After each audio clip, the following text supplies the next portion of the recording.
Warning: the following audiobook contains strong languages and situations that some viewers may find disturbing. This includes fighting, violence, threats, and other scenarios of that nature. Viewer discretion is advised.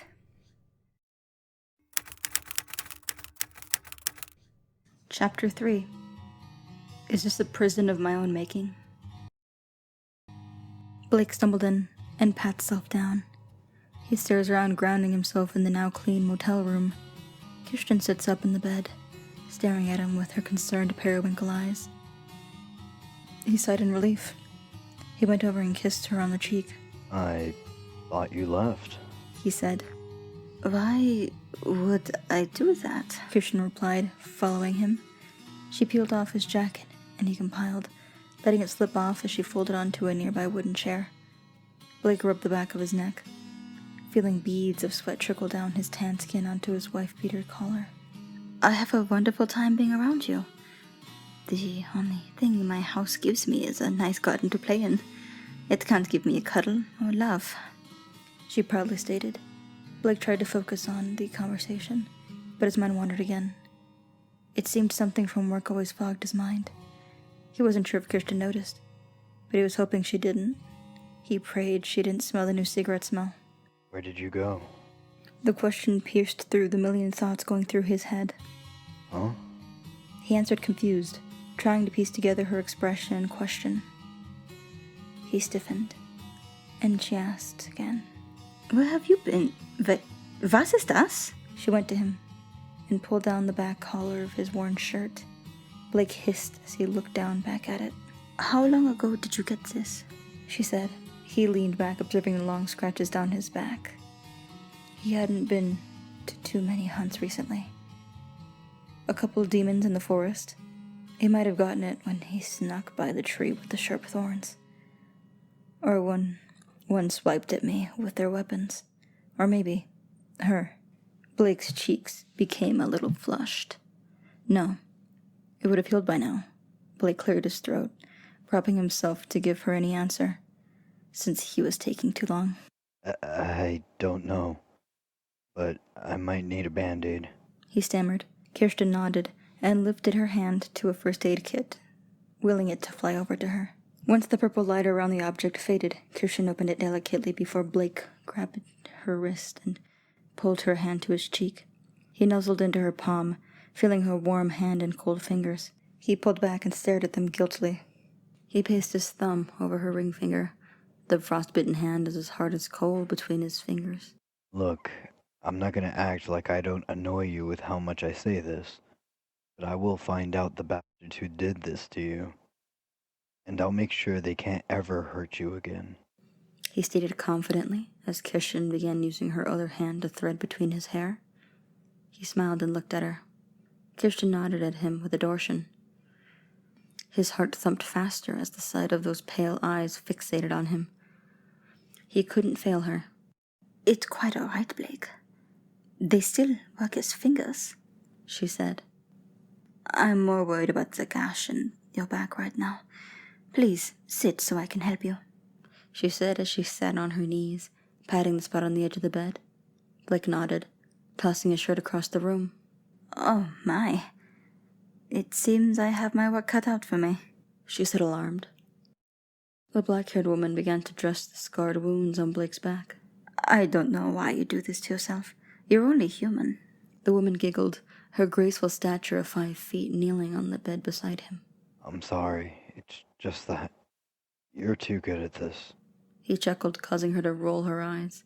He liked when she kept the tone light-hearted. He'd do anything to keep the smile as bright as the stars. She patted his shoulder, letting him go to her and obey. She reached her arms as high as she can. He mimicked, before she slipped his stained wife-beater on. The woman smiled before moving to his left side, draping herself against his bare lap. Blake gently caresses her cheek, his eyes never leaving hers, his expression never changing from love. How did I get so lucky? Come on, tell me, Kirsten, he practically begged. Kirsten sat up, disturbing the peace of the calm room. What do you mean? I'm the lucky one. Who else can bag a badass hunter? Anyone with a thrift store Wiccan book can claim to be a witch. I'm common now, she stated closely. Don't bring that up. You're special. You're pure and loving. Your sweet love paints nothing but joy into my life, he says, standing with her. He dipped her, staring into her wide eyes. Never talk down about yourself, or I'll have no choice but to keep you here and pamper you until you stop saying that. Kirsten's face is flushed. She nodded and smiled big. You have such a way with words, she said softly, gently placing her hands on her chest. I'm still so lucky I found you. She glances over his frame and bites her lip. She concentrated into his eyes before looking away with her eyes. Blake noticed and fixed her position right side up. What's wrong? What? What do you mean? It's nothing, she insisted. When her nose crinkled in his comfort and her hands held each other, he knew something was wrong. He cupped her porcelain cheek and guided her gaze back to his. Kirsten, tell me. He was beginning to plead. She pressed his hand away before slowly sitting on the edge of the bed, her long gown pooling at her knees. She quickly fixed it and draped it at her knees before looking at her bare feet. It's really nothing, Blake, she continued. Kirsten, please, you know that I won't hold anything against you. He begged. She conceded. It's about Kiki. What about her? She's a terrible guardian. It's not even funny how bad she is. She's too hot-headed and prideful. How can she act like she's better than anyone? Just because the angels say she's stronger. Kirsten quickly began to rant before she had to stop for air. Blake leaned her back and helped her close. Whoa, calm down there. Your face is starting to turn red. I know your feelings about her already, Kirsten. What is this about? He calmly questioned. Her eyes darted away into him, each time hoping he would change the subject. When he didn't, she tried to buy time by not responding. The dingy motel air grows thick with tension. Kirsten, you can't just wait until I forget this. I have all day, he said. She gulped and looked into his eyes with vulnerability. Blake softened his tone. I just want to know what's wrong. Kirsten sat up again and nodded. Do you still have feelings for her? Even after everything? Are they still there? Blake looked at her with a little confused, but began to think it over. He thought of the great times they had and the secrets they shared. He thought about the accident he had a month before meeting Kirsten, the breakup between him and Kiki the day he woke up. He clenched his eyes, knowing the longer he took to think, the more it broke Kirsten's heart. He struggled to put it into words. He started nonetheless. It's complicated, Kirsten. We only just broke up. She seems like she regrets it all, and I don't even know why she did it. Maybe someone divine told her to do it. With every word, he lost Kirsten more and more. Are you trying to make excuses? She whispered. No, I'm just trying to rationalize it. For God's sake, it was sudden. It doesn't make my feelings towards you invalid. I love you with all my heart. He cupped her cheeks. I'm still going to take care of her, though. She's a good ally and a friend. Please, it's nothing more. I just still care about her. She looked into his eyes and saw the truth in his soul. She nodded and smiled. She leans in her face before ringing causes her to stop. She looked over at the offending item in his forgotten jacket pocket. Kirsten rolled her eyes while Blake grabbed onto her before leaning to his side, holding her close. The smell of cigarettes, whiskey, and cheap cologne punched her senses. She smiled sweetly, nuzzling deeper, letting the smells comfort her.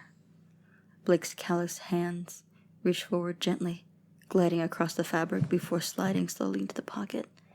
He rummages around, glancing down at Kirsten and winking at her flushed form. He pulls back and flips it open. Yo, this is Blake. I'm a little busy right now, he says, annoyance dripping like venom as he stares at Kirsten. Yeah? Yeah? Really? You never really stop asking me for things, do you, Kiki? Fine. He hung up and sighed. She says she needs me to turn in that weird thing in my car. Guess we'll have to postpone our little cuddle session.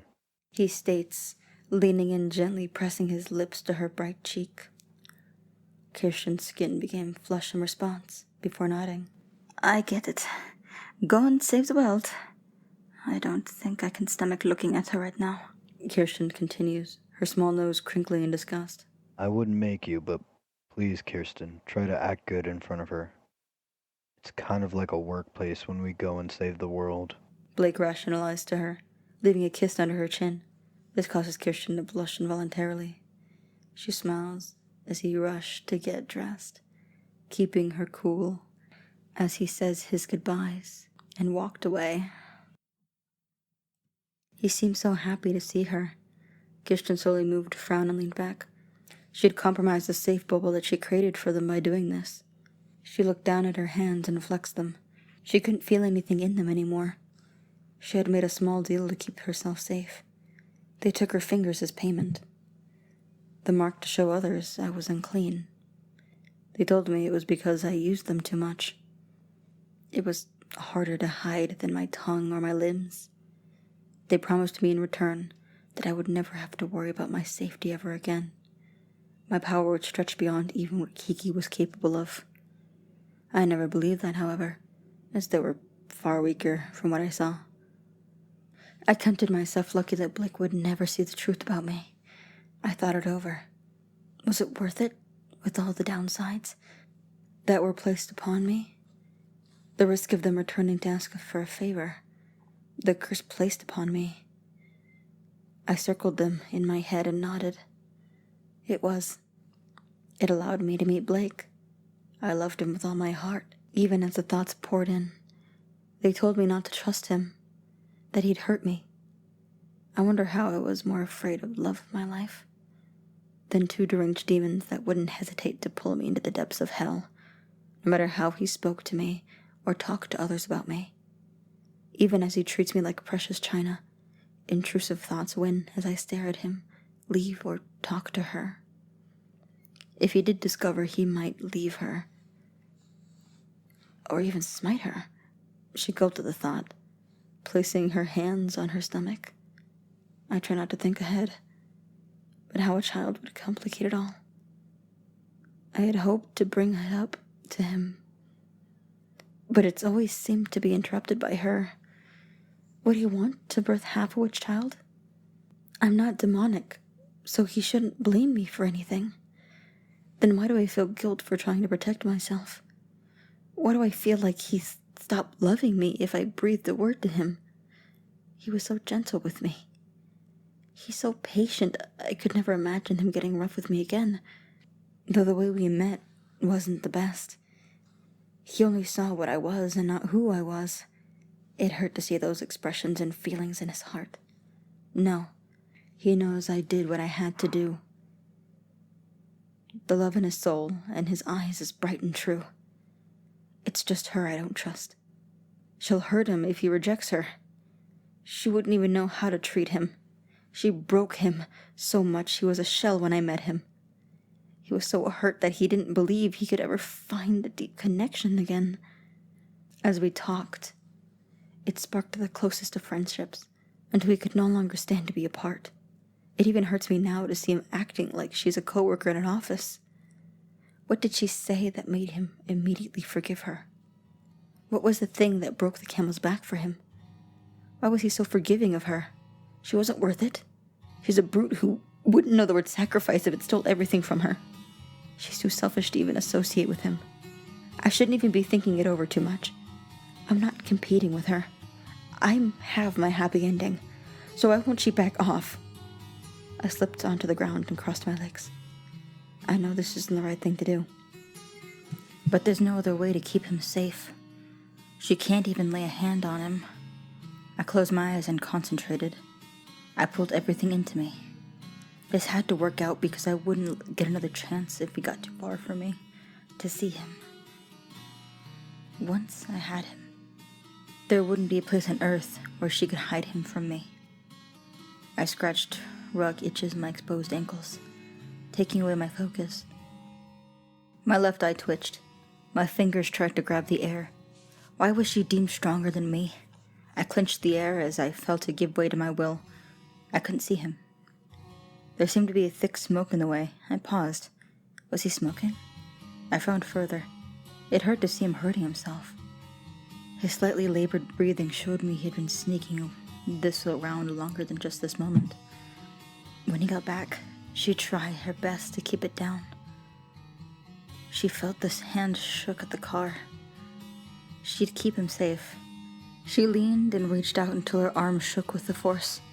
She felt like it would fall off. She felt his jacket.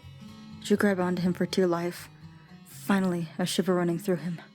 The connection was made. Hey guys, I put together this video a little faster, mostly to try to get back-to-back uploads, since I'm pretty sure you guys already waited enough for these chapters. The other ones are actually backed up a little bit. My editor also had some delays with editing the rest. Unless you guys want to see a huge skip to the last few chapters, I feel it's best to just wait until chapter 4 and onwards are ready. And, well, I do hope that your anticipation goes up with that. I'd like to thank a very, very, very, very special person for voicing this chapter with me.